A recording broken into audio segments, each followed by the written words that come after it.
Welcome to the Point. The election is over, the holiday season is upon us, but there's still work to do in Lansing. The outgoing House of Representatives may have some final things to accomplish before turning over the gavel to Republicans, but no matter what they decide, they will also have to get their colleagues in the Senate to go along, and of course, the governor. Senate Majority Leader Winnie Brinks will be the key to anything that gets done in the lame duck session. And she will also be the one working with the new House majority in January. We talked about all of that recently when she joined me for the show. Senator, thanks first of all for being here. We're finally through the election cycle, and I will, speaking for myself, I'm glad that we made it past that point. Let's talk about that a little bit, because if you look at 2018, and 2020 and 2022, Democrats in the state of Michigan racked up all kinds of victories, from issues to members to control of the House, control of the Senate, control of the governor's office. But 2024 saw a bit of reversal in fortunes, and it does change the optics in the House, but again, it's only a few seats. I mean, still a very narrow margin, but it will change the way business gets done in Lansing. Where are we now as we kind of look back over our shoulder at this election? What did we learn, if we learned anything? Yeah, I think we learned a lot. I think, what's very clear is that Michigan is still very much a purple state.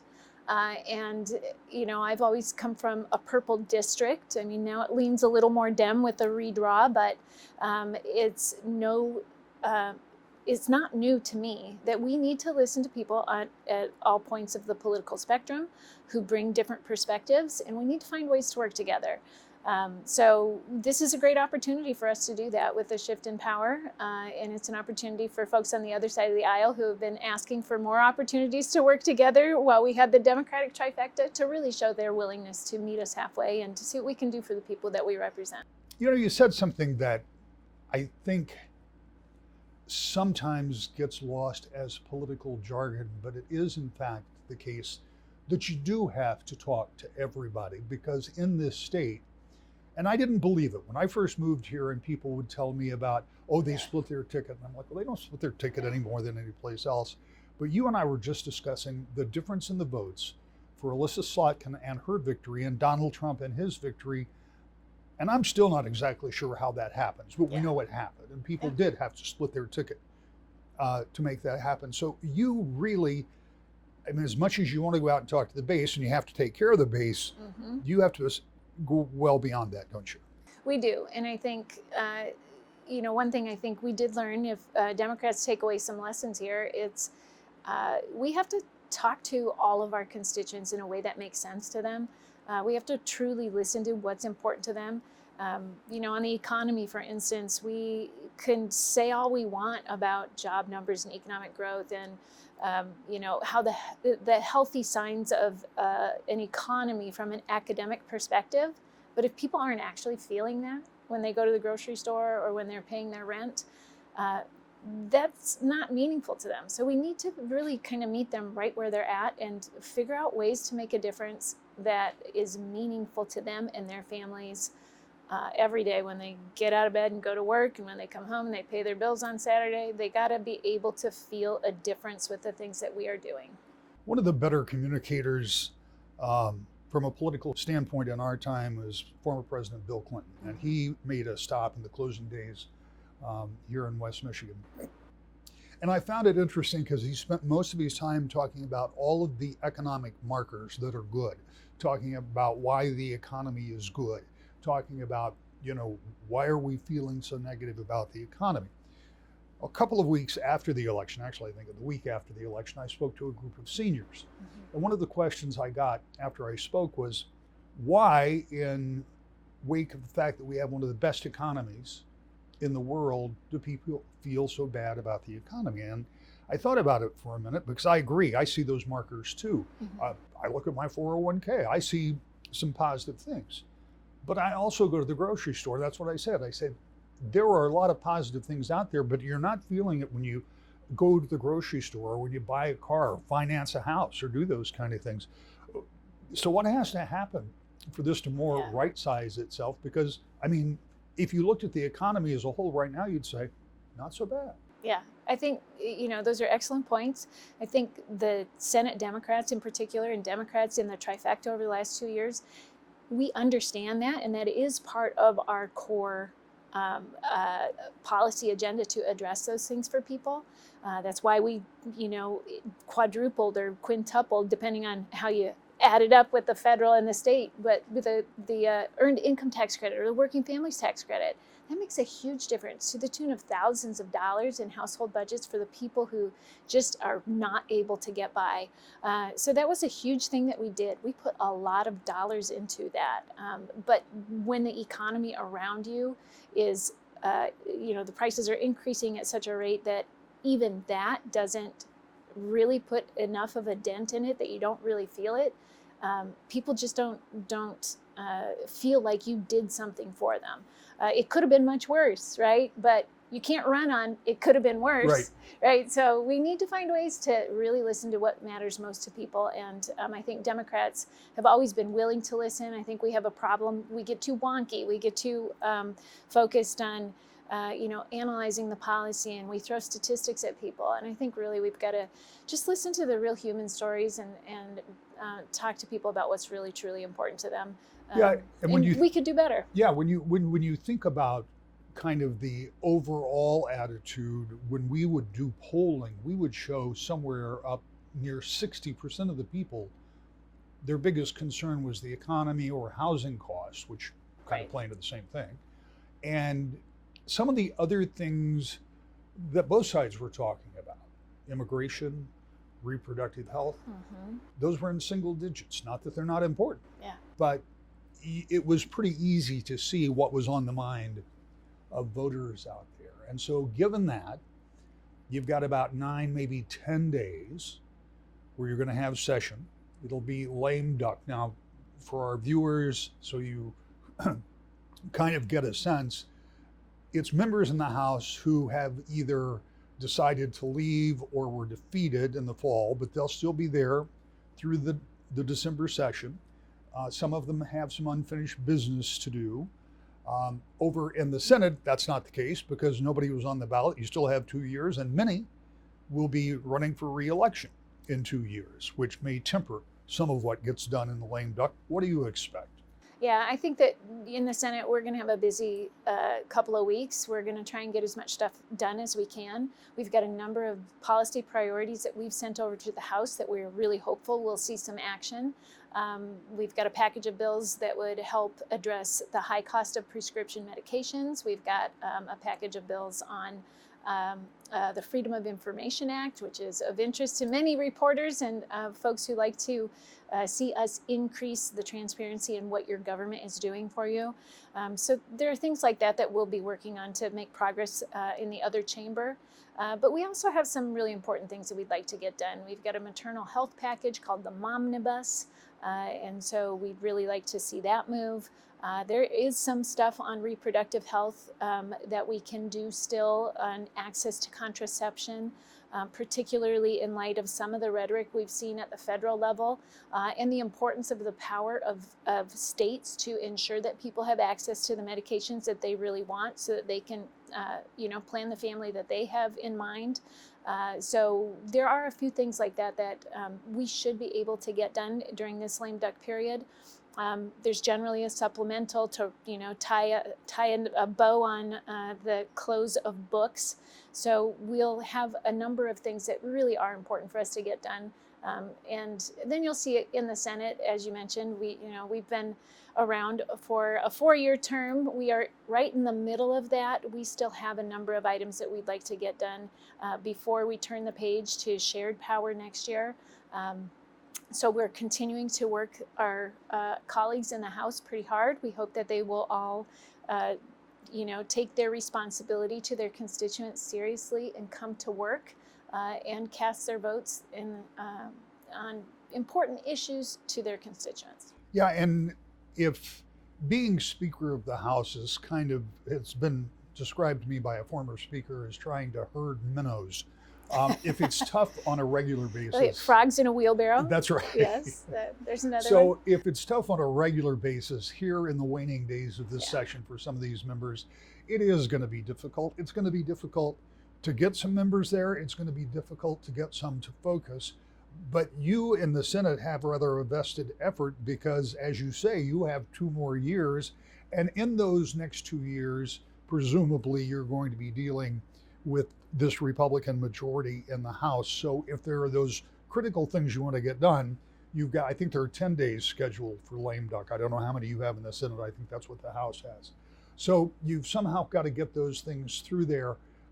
How confident are you that the current leader, Speaker Tate, and Democrats can hold together? Because, Yeah. look, they were pretty successful at putting 56 on the board Yeah.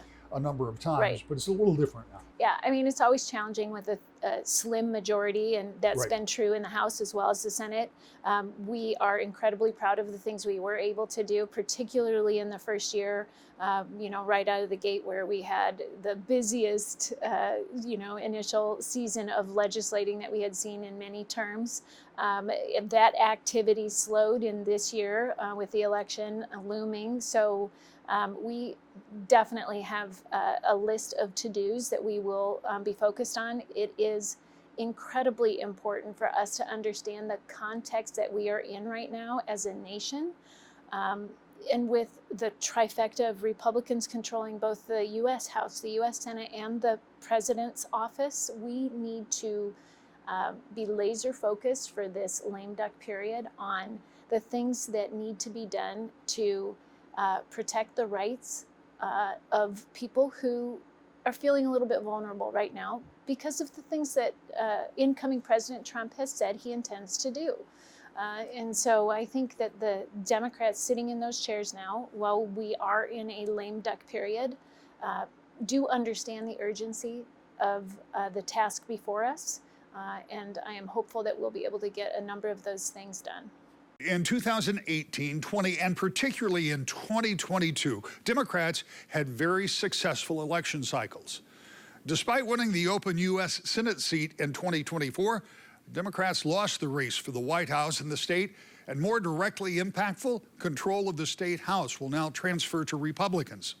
That means that whatever either body, the House or Senate, wants to accomplish, they'll have to deal with the leader of the other party to try and make it work. In the Senate, that leader will be Democratic Senate Majority Leader Brinks. I want to move on to the next few years, but before I do, I want to talk about something that you alluded to. I went to 17 or 18 different rallies with the vice president and the former president, separately, obviously. And in every case, Vice President Harris talked about reproductive health and maintaining rights for women, and saying that if Trump was elected president, that he would put some type of a ban in place at the federal level.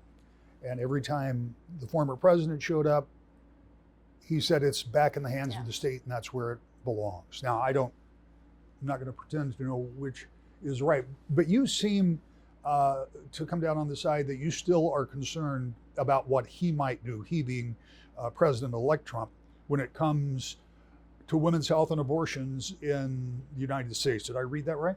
Yeah, I'm certainly concerned. I don't think that anybody should underestimate some of the things that could be coming down the pike from a Trump administration.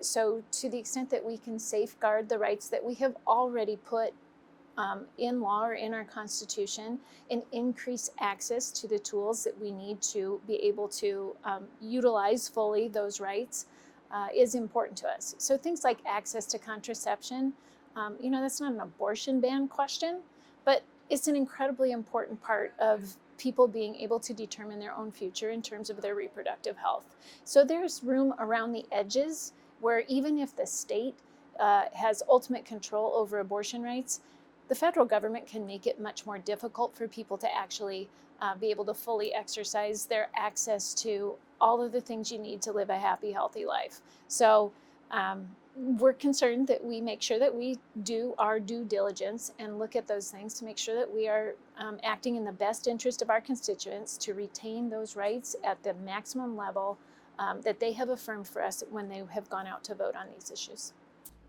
A few days from when this airs, we'll know what happened in Lame Duck, and I'm sure we'll be talking a lot about that. But I want to focus now on what's next, because you still have a historic opportunity. I mean, Democrats are still in control in the Senate, and let's remember that hasn't happened for a very long time. And you have a like-minded governor. So you still have 2 out of the 3 levers. You're going to have to deal with that slim Republican majority over in the House, but then they have to deal with you in the Senate. So Yeah. it becomes a different ball game for you. Although, and I want to acknowledge this, that even with a Democratic majority in the House, there was still plenty of negotiating that had to be done between the 2 chambers. So Yes. this is not a new thing, but Yeah. it will have a little different dynamic. What do you hope? How do you hope this works out starting in January? Yeah, in some ways, there are elements of negotiation that are easier when you are working with somebody who's considered an opponent rather than somebody who's a friend, right? Right. Democrats, just like Republicans, are not a monolith. So, it'd be a mistake to think that there hasn't been a lot of negotiating that has to happen in any trifecta. But I do hope that we are able to find some common ground. There are some issues that remain out there that are really important for our state. Things like infrastructure and road funding.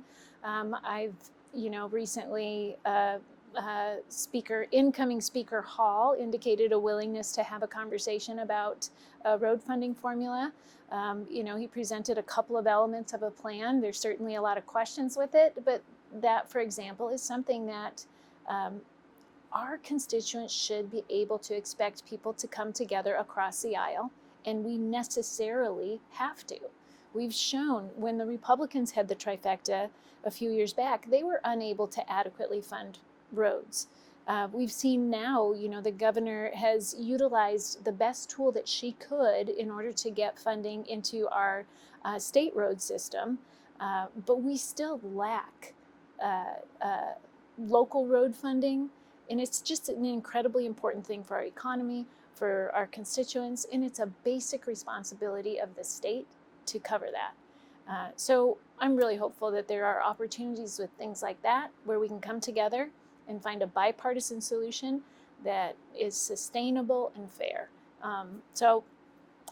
Having leadership in the House that's willing to have that conversation is a positive step forward. The sticking point is not that anybody believes that the roads are good. It's that Republicans and Democrats can't decide on where the money should come from to pay for them. And it's a lot of money, and it's ongoing, a lot of money. The governor's first salvo, which I never could quite determine if it was a serious proposal or if it was a place to start the conversation. Mm-hmm. Either way, it didn't become reality, and it didn't really start much of a conversation, but it was 45-cent gas tax, which is pretty steep. Still, that's the kind of money you need, and probably more now because there's probably fewer gallons of gasoline being sold. What does a funding plan look like? That's the big question. There are a lot of different ways that you can do it. Other states have managed to figure it out. We should be able to put something together. The way our gas tax works here in Michigan, a good chunk of those dollars go into funding education. So, I noticed incoming Speaker Hall, I'm already moving on, but he did not backfill. He said hold education harmless, but he did not have a specific plan to backfill those dollars that would come out of education.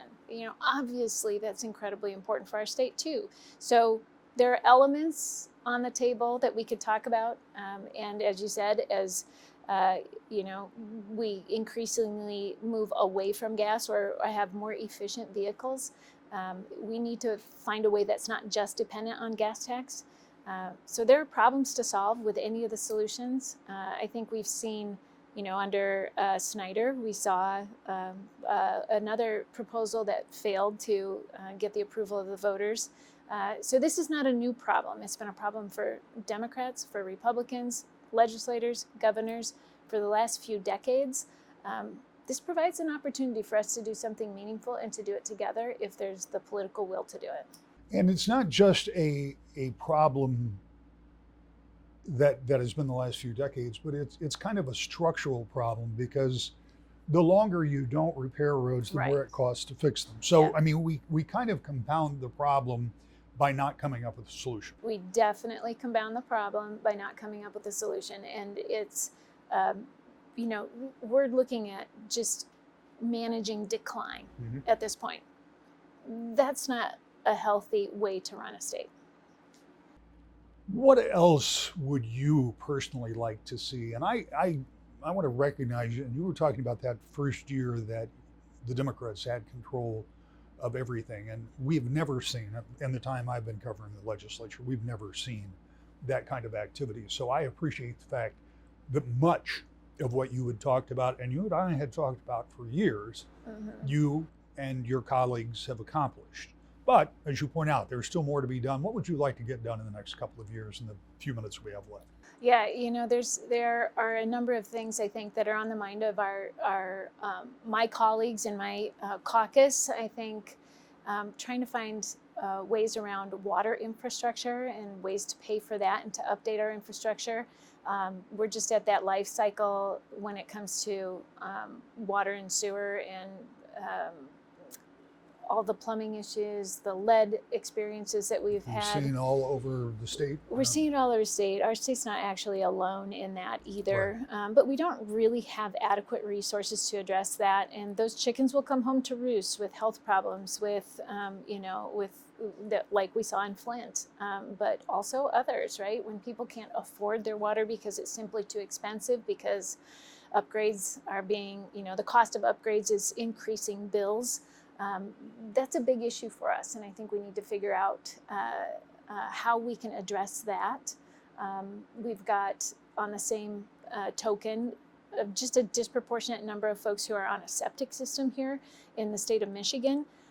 Those are aging and require a lot of resources to fix, and so it becomes a hardship for so many people to actually replace that at $20,000 or $30,000. But if they're failing, that's contaminating our groundwater, and in many cases your neighbor's drinking water.